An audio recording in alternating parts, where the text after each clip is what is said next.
print is no longer just print. It's got to be a multi-channel platform, and you've got to be device agnostic. You've got to be speaking to your consumer in the space that they want to be spoken to. And if I look at how even my children consume media, we still read Storytime. We are on the iPad. They know more about the iPad than I do. But they are still reading National Geographic Kids magazine.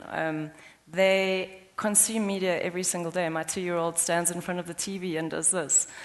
We need to be looking at that generation and saying, how are we going to engage and tell them stories in the space that they want to be told? And print is absolutely key to that. One thing about magazines still is that people buy them. They actively go out, they find them on newsstand, and they pay a fair amount of money for them, whether it's weekly, fortnightly, or monthly. It's not a thing that's on a debit order that happens in the background, or a TV license they don't pay for, or something that just happens in the ether. There's an active engagement, and I think the numbers stack up. The circulation is still growing of magazines, 1.5% up over the last 4 years. We know a lot of categories have been depressed, other media categories, and we know we've been under economic strain. So I think magazines are actually doing pretty well, not given their due, just in the hard copy. We're not even talking about what they get up to outside of that a lot of people don't see unless you're engaging with the brand. Either you're a reader or you're an advertiser. I did a really interesting discovery last year looking at the total circulation of magazines. So individually, yes, they're down, but collectively they're up by 10% if you have to add all the magazines out there. And I think that we so often just look at one title in isolation. So yes, there's a consumer that has not had the ability to possibly afford magazines in the past. Maybe the content wasn't speaking to them, and now they're able to access it, and we are speaking to a broader market.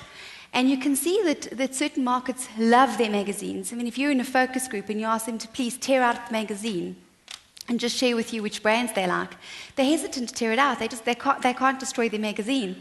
So there is still a great love for magazines in this country, and I don't think that it's quite as dead as people are making it out to be. Magazines, if you cast your mind back to Vogue's and Harper's Bazaar and Time Magazine and Fortune, they are brands that stand for something. They stand for an editorial perspective. They stand for an editorial quality. They stand for design aesthetic. They are about engaging someone. The fact that they used to be delivered on print was because it was the easiest medium at the time. So the notion of is print dying, to me, it's an ugly question. It irritates me.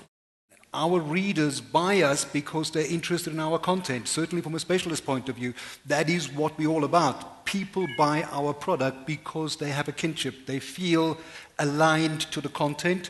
Obviously, that content alignment transfers to brands, and I want to mention the word brands so we don't get beeped here, okay? Brands benefit from the content environment that the people purchase into. Content is relevant, okay?